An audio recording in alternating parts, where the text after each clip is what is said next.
నమస్కారం AC news కి స్వాగతం.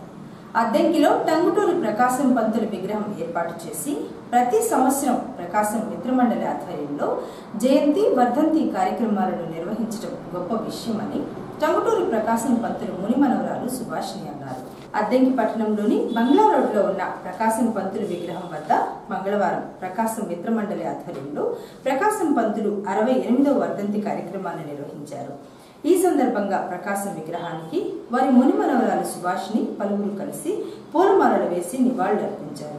అనంతరం జరిగిన కార్యక్రమంలో ఆమె మాట్లాడుతూ ప్రకాశం పంతులు ప్రజల నుంచి వెళ్లిపోయి 68 సంవత్సరాలు అవుతున్నా నేటికి మహావ్యక్తిని గుర్తు చేసుకుంటున్నారంటే ఆయన చేసిన త్యాగాలని, చిన్న వయసులోనే ఎంతో కష్టపడి చదువుకొని ఉన్నత స్థాయికి చేరుకున్నారని, ప్రకాశం పంతులు పేరు మీద జిల్లా ఏర్పాటు చేసి ఆయన చదువుకున్న పాఠశాలలకు ప్రకాశం పేరు పెట్టారని, నేడు వారి మునిమనవరాలుగా ఎంతో గర్వపడుతున్నారని, అన్ని సాహితీ సంస్థల వారు కలిసి ప్రకాశం వర్ధంతి కార్యక్రమాన్ని నిర్వహించడం సంతోషంగా ఉందన్నారు. ఈసారి వచ్చినట్టుగానే ఈసారి కూడా వచ్చాను.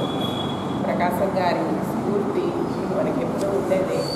ఆ స్ఫూర్తిని అలాగా తీసుకొస్తూ ఈ అద్దంకిలో సాహితీవేత్తలు, సాహితీ ప్రియులు, సాహితీకర్తలు వీళ్ళందరూ ఇలా ఉండడం నిజమే. నాకు అన్నయ్య గారు చెప్పినట్టు ఇంతకు ముందు రోజుల్లో ఇంత లేదు. ఇప్పుడు చాలా అది దత్తుగారి పుణ్యమే. వారి ఫ్యామిలీ అందరికీ నాకు తెలుసు. అమ్మ కూడా అలానే చెప్తూ ఉంటారు. మొన్న కూర్చుని నేను వాళ్ళ ఇంట్లోనే దిగుతాను. పొద్దున్నే 5 గంటలకల్లా బస్ స్టాండ్కి వచ్చి తీసుకెళ్ళిపోతారు అన్నయ్య. వాళ్ళ ఇంట్లోనే ఉంటాను నేను. ఆ ప్రజారాజ్యం పార్టీ గురించి అమ్మ చెప్తూ ఉన్నారు. వాళ్ళ నాన్నగారు మా అమ్మగారు ఓటు వేయడానికి తీసుకెళ్ళారు. ఆవిడ ఆ చిన్నగా చెప్పారు, కాంగ్రెస్ కాదు ప్రజా పార్టీకి వేయమని. ఆ ప్రజా పార్టీ ప్రకాశం గారిని గెలిపించాలి అన్నది అనమాట అమ్మ చెప్తూ ఉంటారు. అలాంటివి ఇలాంటి గుర్తులు, మెమరీస్ ఇలాంటివన్నీ వినడానికే నాకు చాలా హ్యాపీగా అనిపిస్తుంది. అందుకే రావాలనిపిస్తుంది. అన్నయ్య చెప్పినట్టు నిజమే.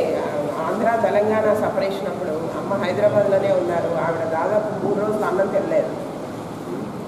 ఇంకా హైదరాబాద్ వద్దు వెళ్ళిపోదాము అంటారన్నమాట. మేము నెల్లూరు నుంచి వెళ్ళి అప్పుడు హైదరాబాద్లో ఉన్నాము. వాళ్ళకి అవన్నీ ఆ గుర్తులన్నీ వచ్చి ఆ చిన్నప్పటి గుర్తులు, తాతగారు కొద్ది శ్రీరాములు గారు ఎంత బాధపడి మనకు ఆ సపరేట్ తెలంగాణ తెలుగు వాళ్ళ కోసం ఒక రాష్ట్రాన్ని తీసుకొచ్చారు. అలాంటిది ఇంత ఈజీగా మనం పోగొట్టుకున్నామే ఈరోజు అన్నది అమ్మ బాధ. అది ఇప్పుడు చెప్తూ ఉంటే నాకు అవన్నీ గుర్తొస్తున్నాయి. అద్దంకిలో ఇలాంటివి జరపడం, వారి స్ఫూర్తిని పిల్లలకే కాదు పెద్దలకే కాదు అందరికీ ప్రేరణగా తీసుకొచ్చి చూపించడం అనేది చాలా అభినందనీయమైన విషయం. దానికి మీరందరూ ఎప్పటికీ గర్వించవలసిన విషయం. మీ నుంచి నెక్స్ట్ జనరేషన్కి ఇది వెళ్ళాలి అనిపిస్తూ ఉంటుంది. ఇప్పటివరకు మీరు చాలా సేవ, కృషి అనేది మీరు చేస్తున్నారు. నెక్స్ట్ ఎవరైనా మీ ఇదిని అందుకుంటే బాగుంటుంది, దీన్ని పంచుకుంటే బాగుంటుంది అనిపిస్తూ ఉంటుంది.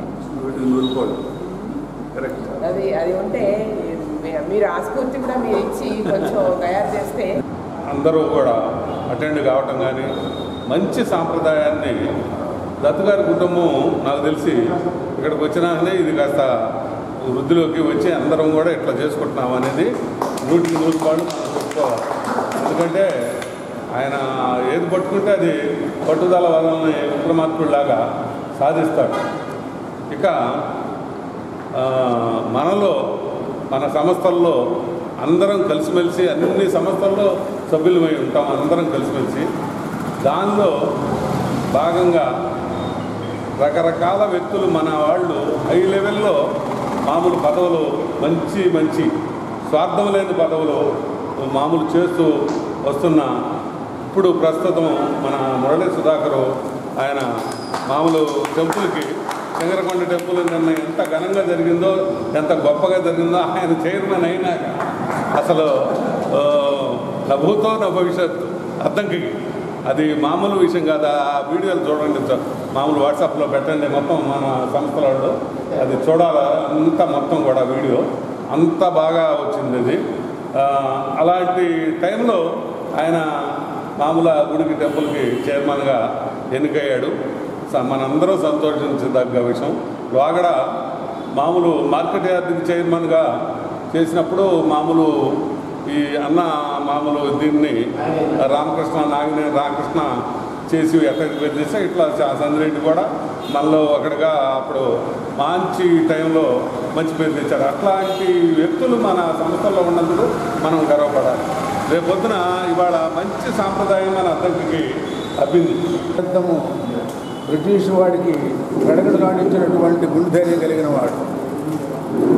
నడి బజారులో చెన్నై పట్టణంలో ఎవడంత మగవాడు ఎవడరా మమ్మల్ని కాల్చుకోండి అని చెప్పని గుండె చూసినటువంటి మనగాడు. మా అమ్మాయి అంటే ఈ అమ్మాయిని ఆడించాలి మేము చిన్నప్పుడు. ఆ తర్వాత అమ్మాయి అంటారు సుభాషిణి సుమధుర భాషిని. మా ప్రిన్సిపల్ గారు ఈరోజు రావడం చాలా మంచి అవకాశం. ఇంతమంది వర్షంలో కూడా రావడం అనేది ఆ మహనీయులు పట్ల మన భక్తిభావము అభిమానానికి చిహ్నంగా వేరే దృష్టాంతం అవసరం లేదు. ఎంతమందో స్వార్థపరుడు ఆనాడు ఉన్నారు, కానీ తన యొక్క యావ జీవితాన్ని తన దేహము సర్వము కూడా త్యాగము చేసి దేశభక్తి ప్రపూరితుడై మాతృదేశ సేవాచరణంలో ఆయన ధరించినటువంటి ధన్యజీవి భవ్యజీవి. అటువంటి ఆంధ్రకేశన్ గురించి నేను చెప్పుకోనవచ్చు ఎన్నో విషయం. ఒక్కొక్క చాప్టర్ ఒక్కొక్కటి. ఆయన ఎంత బాల్యం ఎంత అవస్థ పడ్డాడో.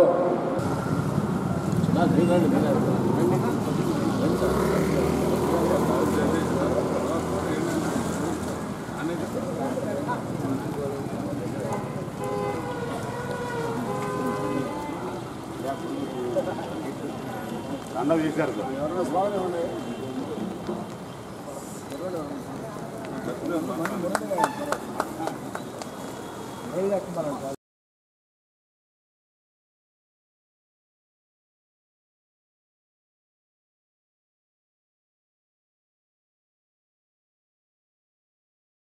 అద్దంకి పురపాలక సంఘంలో పనిచేస్తున్న కార్మికులకు వేరువేరుగా జీతాలు ఇవ్వటాన్ని తీవ్రంగా వ్యతిరేకిస్తున్నారని, సమాన పనికి సమాన వేతనం ఇవ్వాలని సిఐటియు నాయకులు తంగిరాల వెంకటేశ్వరులు డిమాండ్ చేశారు. రాష్ట్ర వ్యాప్తంగా కార్మిక సంఘాల పిలుపులో భాగంగా మంగళవారం Addanki municipal workers and employees union ఆధ్వర్యంలో బంగ్లా రోడ్లోని అంబేద్కర్ విగ్రహం వద్ద నిరసన కార్యక్రమాన్ని చేపట్టారు. ముందుగా అంబేద్కర్ విగ్రహానికి పూలమాలలు వేసి నివాళులర్పించి బంగ్లా రోడ్ నుంచి మున్సిపల్ కార్యాలయం వరకు ర్యాలీ నిర్వహించి ధర్నా చేశారు. ఈ సందర్భంగా వెంకటేశ్వర్లు మాట్లాడుతూ అద్దంకి పట్టణం రోజు రోజుకి విస్తరించిపోతుందని, దానికి అనుగుణంగా జనాభా సంఖ్య కూడా బాగా పెరుగుతున్న తరుణంలో మున్సిపల్ వర్కర్ల సంఖ్య పెంచాలన్నారు. రోజు రోజుకి కార్మికులపై పనిభారం పెరిగి తీవ్ర ఒత్తిడికి లోనవుతున్నారని ఆవేదన వ్యక్తం చేశారు. ఇంజనీరింగ్ విభాగం సిబ్బందికి ఆబ్కాస్ కార్మికుల వలె 21,000 జీతం అమలు చేసి సర్వీసు పూర్తి చేసుకున్న పారిశుద్ధ్య కార్మికులకు 75,000 పారితోషికంతో పాటు వారసత్వ పని హక్కు కల్పించాలన్నారు. దేశవ్యాప్తంగా ఈరోజు కార్మికులు తలపెట్టినటువంటి సమ్మె జూలై నెల 9కి వాయిదా వేయటం జరిగింది. దేశంలో జరుగుతున్నటువంటి అసంఘ కార్యకలాపాలను దృష్టిలో పెట్టుకొని దేశవ్యాప్తంగా కార్మిక సంఘాలన్నీ కలిసి సమ్మెని వాయిదా వేయటం జరిగింది. అందులో భాగంగా ఈరోజు కార్మికులు ఎదుర్కొంటున్నటువంటి అనేక సమస్యల్ని ముందుకు రావటం జరిగింది. ఈ సమస్యలు తక్షణం పరిష్కారం చేసేటువంటి సమస్యల్ని ప్రస్తావన చేస్తూ ఈరోజు నిరసన కార్యక్రమాల్లో భాగంగా అద్దంకి మున్సిపల్ కార్మికులు మిగతా రంగాల కార్మికులందరూ కలిసి ఈరోజు ఈ నిరసన కార్యక్రమాన్ని చేపట్టడం జరిగింది. దీనిలో ముఖ్యమైనటువంటి అంశం రాష్ట్రంలో కానీ దేశంలో కానీ కార్మికులు అనేక రకాలు ఎదుర్కొన్నటువంటి సమస్యల్ని ప్రస్తావన చేస్తూ దేశవ్యాప్తంగా జరుగుతున్నటువంటి నిరసన కార్యక్రమాల్ని ప్రభుత్వాలు పట్టించుకోకుండా కార్మికుల యొక్క గొంతు నొక్కే విధంగా కార్మిక చట్టాలను రద్దు చేసి కార్మికులకు వ్యతిరేకమైనటువంటి లేబర్ కోడ్ బిల్స్ని తీసుకురావడం జరిగింది. ఈ లేబర్ కోడ్ బిల్లుని వెంటనే రద్దు చేయాలి, కార్మిక చట్టాలను యథాస్థితిగా అమలు చేయాలని చెప్పేసి మేము డిమాండ్ చేస్తా ఉన్నాం. దాంతోపాటు ఈరోజు పెరుగుతున్నటువంటి ధరలకు అనుగుణంగా కార్మికులకు వేతనాలు ఇవ్వకుండా పనికి దక్క ఒకే రకమైనటువంటి పని చేస్తున్నటువంటి కార్మికులకి ఒకే వేతనం ఇవ్వకుండా రకరకాల పేర్లతో డైలీ ఏజ్ అని రకరకాల పేర్లతోటి కార్మికులకి వేతనాలని తగ్గించేటువంటి విధానం ఈరోజు అవలంబిస్తూ ఉన్నారు. అందుకని ఒకే రకమైనటువంటి పని చేస్తున్నటువంటి కార్మికులకి ఒకే రకమైనటువంటి వేతనం అందరికీ, ముఖ్యంగా మున్సిపల్ వర్కర్గా పనిచేస్తున్నటువంటి ఇంజనీరింగ్ కార్మికులు, డైలీ ఏజ్ కార్మికులు అందరికీ 21,000 రూపాయలు వేతనం ఇవ్వాలని చెప్పేసి ఈ సందర్భంగా డిమాండ్ చేస్తూ ఉన్నాం. దాంతోపాటు కార్మికులు ఈరోజు ముఖ్యంగా అద్దంకి పట్టణం ఈరోజు మూడింతలు పెరిగిపోతూ ఉంది. కార్మికులు మాత్రం ఏదైతే 10 సంవత్సరాల కాలంలో ఉన్నటువంటి కార్మికులు అదే కార్మికులు ఈరోజు పనిచేస్తూ ఉన్నారు. ఒక పక్క పట్టణం పెరిగిపోతూ ఉంది, ఒక పక్క కార్మికులు తగ్గిస్తూ ఉన్నారు. అందుకని కార్మికుల పైన పని ఒత్తిడి పెరిగిపోతూ ఉంది, అనారోగ్యాల పాలు అవుతా ఉన్నారు. అందుకని పెరిగిన పట్టణానికి అనుగుణంగా కార్మికుల సంఖ్య పెంచాలని చెప్పేసి కూడా మేము డిమాండ్ చేస్తూ ఉన్నాం. దాంతోపాటు గత ప్రభుత్వం ఇచ్చినటువంటి ఏవైతే హామీలు ఉన్నాయో, గత 17 రోజుల సమ్మె కాలంలో ఇచ్చినటువంటి హామీల్ని, రాతపూర్వకంగా ఇచ్చినటువంటి హామీల్ని కొన్ని జీవోలు ఇచ్చారు. జీవోలు ఇచ్చినటువంటి వాటిని కూడా రాష్ట్ర ప్రభుత్వం ఇప్పుడు వచ్చినటువంటి కూటమి ప్రభుత్వం అమలు చేయట్లేదు. అందుకని వెంటనే 12వ PRC ప్రకారం వేతనాలు ఇవ్వాలి. దాంతోపాటు 75,000 రూపాయల రిటైర్మెంటు సందర్భంగా ఇస్తామన్నారు, వాటిని అమలు చేయాలి. కార్మికులు చనిపోతే మంచి ఖర్చులు ఇస్తామన్నటువంటి 20,000 రూపాయలు ఇవ్వాలని చెప్పేసి కూడా ఈ సందర్భంగా డిమాండ్ చేస్తున్నాం. పరిష్కరించాలి కార్మికుల సమస్యలను వెంటనే, రద్దు చేయాలి లేబర్ కోడ్ బిల్లును, రద్దు చేయాలి లేబర్ కోడ్ బిల్లును, కొనసాగించాలి కార్మిక చట్టాలను, కొనసాగించాలి కార్మిక చట్టాలను, రద్దు చేయాలి లేబర్ కోడ్ బిల్లును, రద్దు చేయాలి కార్మికుల పట్టుకొచ్చే లేబర్ కోడ్ బిల్లును, కొనసాగించాలి కార్మిక చట్టాలను, కొనసాగించాలి కార్మిక చట్టాలను, పరిష్కరించాలి కార్మిక సమస్యలను వెంటనే, పరిష్కరించాలి కార్మిక సమస్యలను వెంటనే, ఇవ్వాలి అద్దెంకులో మున్సిపల్ కార్మికులకి సమాన పనికి సమాన వేతనం, ఇవ్వాలి అద్దెంకు మున్సిపాలిటీలో పనిచేస్తున్నటువంటి కార్మికులకి సమాన పనికి సమాన వేతనం, ఇవ్వాలి ఇంజనీరింగ్ కార్మికులకు 21,000 రూపాయలు, ఇవ్వాలి ఇంజనీరింగ్ విభాగం కార్మికులకు 21,000 రూపాయలు, ఇవ్వాలి డైలీ ఏజ్ కార్మికులకు 21,000 రూపాయలు, ఇవ్వాలి డైలీ ఏజ్ కార్మికులకు 21,000 రూపాయలు.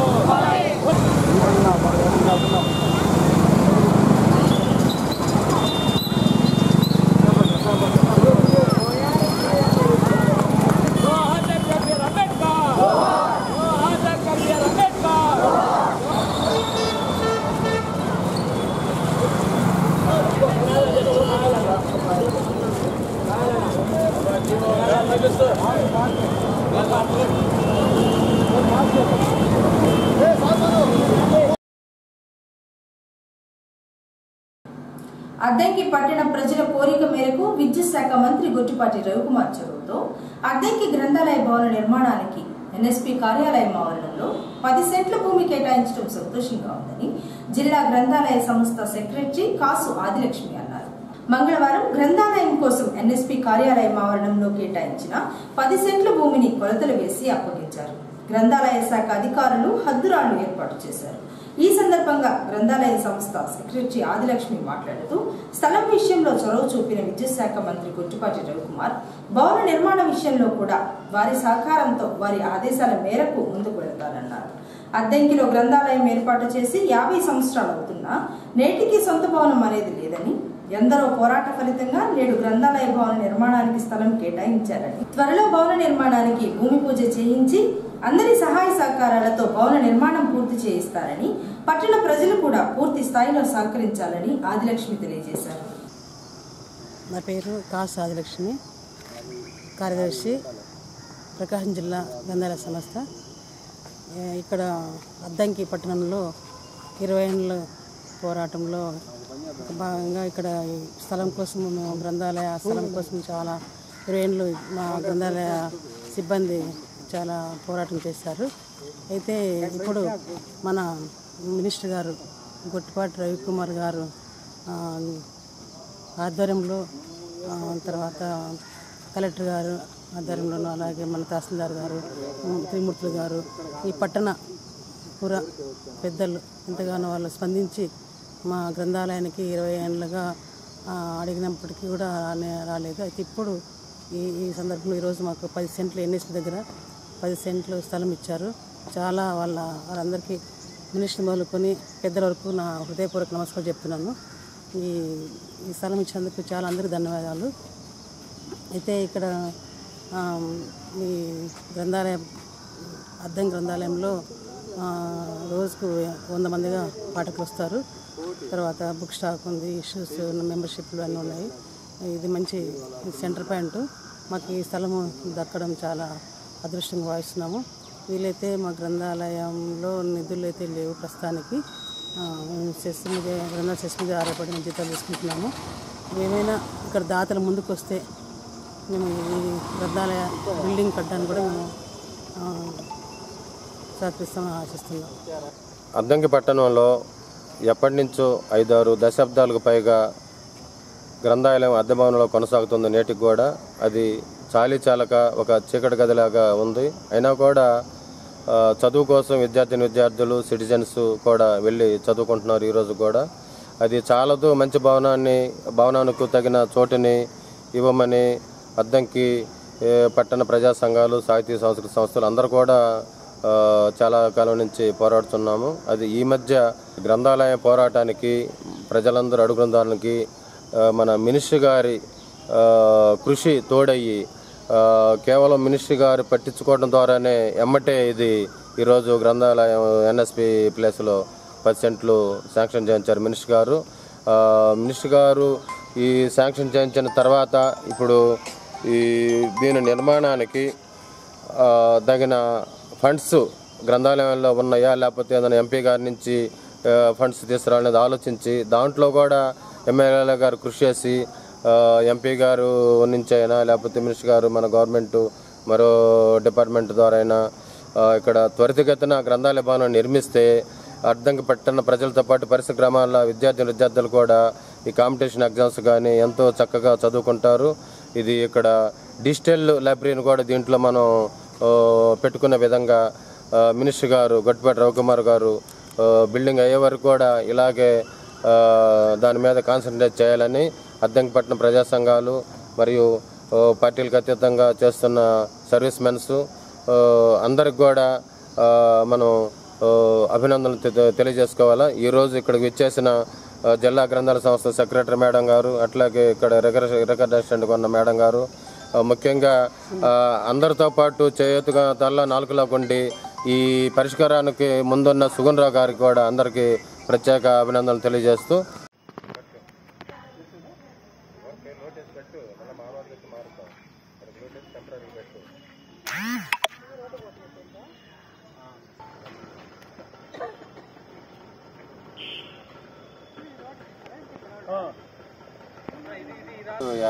యాభై ఈస్ట్ 50 ఇది ఆపోజిట్ 90 ఆపోజిట్ 50 అది దాని లోపల 10 సెంట్స్.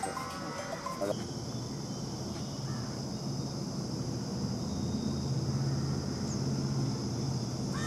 వీళ్ళకి ఇప్పుడు మనం సైన్ చేసినాక మీరు చూపించినాక వాళ్ళకి ఒకటి ఇవ్వాలి. వాళ్ళకి ఒకటో రెండు ఇవ్వన్నారు. సింగరకొండ శ్రీ ప్రసన్నాంజనేయ స్వామి ఆలయ మహాకుంభాభిషేకం అనంతరం మంగళవారం విమాన శిఖరానికి 108 కలశాలతో అభిషేక కార్యక్రమాన్ని ఏర్పాటు చేయగా దేవస్థానం ఈవో తిమ్మనాయుడు రిషిత దంపతులు పాల్గొని విమాన శిఖరానికి అభిషేకం చేశారు. కార్యక్రమంలో 108 మంది మహిళా భక్తులు దాతలు పాల్గొన్నారు. అలాగే రాతిముఖ మండపం నిర్మాణానికి విరాళాలు ఇచ్చిన దాతలకు ప్రత్యేక పూజలు చేసిన అనంతరం ఈవో తిమ్మనాయుడు స్వామివారి చిత్రం తీర్థ ప్రసాదాలు అందజేసి శాలువా కప్పి సత్కరించారు.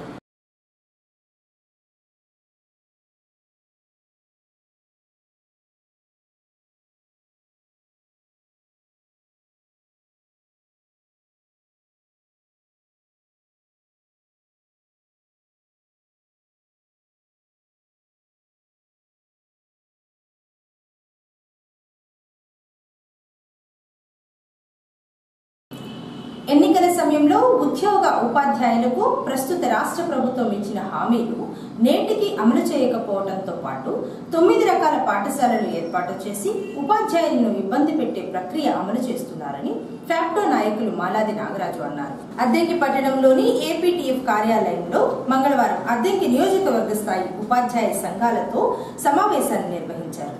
ఈ సందర్భంగా నాగరాజు మాట్లాడుతూ విద్యాశాఖ ప్రిన్సిపల్ సెక్రటరీ, పాఠశాలల విద్యాశాఖ కమిషనర్ తో జరిగిన చర్చలలో ప్రధాన అంశాలపై ఏ విధమైన స్పష్టత లేదని, దానికి తోడు ఏమీ హామీ లభించలేదని, ఉపాధ్యాయులకు ఉన్న సమస్యలన్నీ పరిష్కరించాలంటే అన్ని సంఘాల నేతలు కలిసి పోరాటం చేయాలన్నారు. బుధవారం ఒంగోలులో డీఈఓ కార్యాలయం ముట్టడి ఉందని, ఉపాధ్యాయులందరూ తరలి రావాలని నాగరాజు పిలుపునిచ్చారు. ఉపాధ్యాయుల డిమాండ్లు నెరవేరే వరకు దశల వారీగా ఫ్యాక్టో పోరాటాలు చేయాల్సిన అవసరం ఉందన్నారు. ఉపాధ్యాయ సంఘాల ఐక్యవేదిక రాష్ట్ర పిలుపు మేరకు అద్దంకి నియోజకవర్గ స్థాయిలో ఏర్పాటు చేసినటువంటి ఈ యొక్క కార్యక్రమానికి చేసిన 5 మండలాల అధ్యక్ష ప్రధానంగా చేసుకుంటూ సీనియర్ ఉపాధ్యాయులకు కార్యకర్తలకు అందరికీ నమస్కారము. రేపు 27వ తారీఖున మన యొక్క ప్రధానమైన డిమాండ్లతోటి రేపు భారీ స్థాయిలో మనం డిఓ కార్యాలయం ముట్టడి చేస్తున్నాము. ఈ కార్యక్రమానికి అందరూ రావాలి. ఇది మన ప్రధానమైన డిమాండ్లు విద్యా పరిరక్షణ ధ్యేయంగా జరుగుతున్న కార్యక్రమం. ప్రభుత్వము 9 రకాలుగా బడులు పెట్టి విద్యా వ్యవస్థను నిర్వీర్యం చేస్తున్నారు. ప్రభుత్వ పాఠశాలని నిర్వీర్యం చేయడానికి పక్కన కట్టుకున్నారు. పోతే అమ్మఒడి కూడా రేపు జూన్లో ఇస్తూ ఉంటారు. ఇంకా ప్రభుత్వ పాఠశాలలు ఇంకా నిర్వీర్యమైపోతాయి. పాఠశాలలో కూడా ఉపాధ్యాయ నిష్పత్తి 1:10 అని 1:20 అని 30 అని రకరకాలు పెట్టి ప్రభుత్వ పాఠశాలలో నిర్వీర్యం అవుతుంది. దీన్ని మేము తీవ్రంగా ఖండిస్తున్నాము. హై స్కూల్లో కూడా ప్రతి సెక్షన్గా 45 మంది సెక్షన్గా ఉంటే బాగా ప్రభుత్వం ఉంటే మనకి విద్యా వ్యవస్థ బాగా అభివృద్ధి చెందుతుంది. దానికి మేము ప్రభుత్వం డిమాండ్ చేస్తున్నాము 45 మందికి ఒక సెక్షన్ చేయాలని. పోతే తెలుగు మీడియం సమాంతరంగా ఇంగ్లీష్ మీడియం ఏ విధంగా ఉందో సమాంతరంగా తెలుగు మీడియంగా పెడితే ప్రభుత్వ పాఠశాలలో విద్యార్థుల సంఖ్య పెరుగుతుంది. దీని ప్రధాన డిమాండ్లుగా మేము మాన్యువల్ కౌన్సిలింగ్ అని ఆన్లైన్ కౌన్సిలింగ్ అని చెప్తున్నారు. ఇది కూడా ఈ 3 ప్రధాన డిమాండ్లతో రేపు మేము విస్తృతంగా డిఓ కార్యాలయంలో అద్దెమండలి నియోజకవర్గ స్థాయిలో అందరూ ఉపాధ్యాయులు వచ్చి ఈ యొక్క ధర్నాన్ని విజయవంతం చేయాలని మేము క్యాపిటల్ తరఫున మేము కోరుతున్నాం. ఆంధ్రప్రదేశ్ ఐక్యోపాధ్యాయ సంఘాల ఆధ్వర్యంలో ఈరోజు అద్దెంకి నియోజకవర్గ స్థాయి సమావేశం ఏర్పాటు చేయడం జరిగింది. దీని ముఖ్య ఉద్దేశం ఏంటంటే ఈరోజు ఏదైతే గాప్టో సంఘాల తరఫున ఆంధ్రప్రదేశ్ ప్రభుత్వానికి నివేదించినటువంటి 16 డిమాండ్లో కొన్నింటిని పాక్షికంగా అంగీకరించడం జరిగింది. మిగతా డిమాండ్ల కోసం మరలా ఈరోజు చర్చలకు ఆహ్వానించడం జరిగింది. ఈ చర్చలు ఈరోజైతే ఫలప్రదం అయితే ఓకే, లేకపోతే రేపు 21వ తారీఖున డిఓ ఆఫీసు ముట్టడి కార్యక్రమాన్ని యథాతథంగా కొనసాగించాలని గాప్టో ఆధ్వర్యంలో నిర్ణయించడం జరిగింది. ముఖ్యంగా తెలుగు ఇంగ్లీష్ మీడియం సమాంతరంగా నిర్వహించాలి. తర్వాత హై స్కూల్లో 1:45 నిష్పత్తి ప్రకారం సెక్షన్ కేటాయించాలనే డిమాండ్లు, ఈ 2 డిమాండ్లు ముఖ్యంగా ఉన్నాయి. దీన్ని సాధించుకోవడం కోసం ఈరోజు ఇక్కడ సమావేశమైనటువంటి ఈ అధ్యక్ష ప్రధాన కార్యదర్శులు మిగతా ఉపాధ్యాయులందరూ ధన్యవాదాలు. రేపు 21వ తారీఖున పెద్ద ఎత్తున డిఓ ఆఫీసు ముట్టడికి తరలి రావాలని కోరుకుంటాము.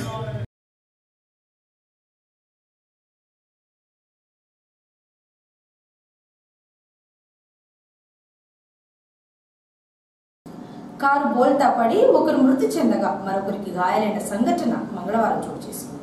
వివరాల్లోనికి వెళితే కోరసపాడు మండలం మేదరమెట్ల వద్ద తిరుపతి నుండి ఏలూరు జిల్లాకు వెళుతున్న కారు వేగం అదుపు చేయలేక డ్రైవింగ్ చేస్తున్న లక్ష్మణరావు రోడ్డు మార్జిన్లోనికి వెళ్ళగా కారు బోల్తా పడగా సుంకర నాగరాజు స్పాట్లోనే మృతి చెందగా ఇద్దరికి స్వల్ప గాయాలు కాగా వైద్యశాలకు తరలించారు. మేదరమెట్ల ఎస్ఐ స్పాట్కు చేరుకుని ప్రమాదం జరిగిన తీరును పరిశీలించి కేసు నమోదు చేశారు.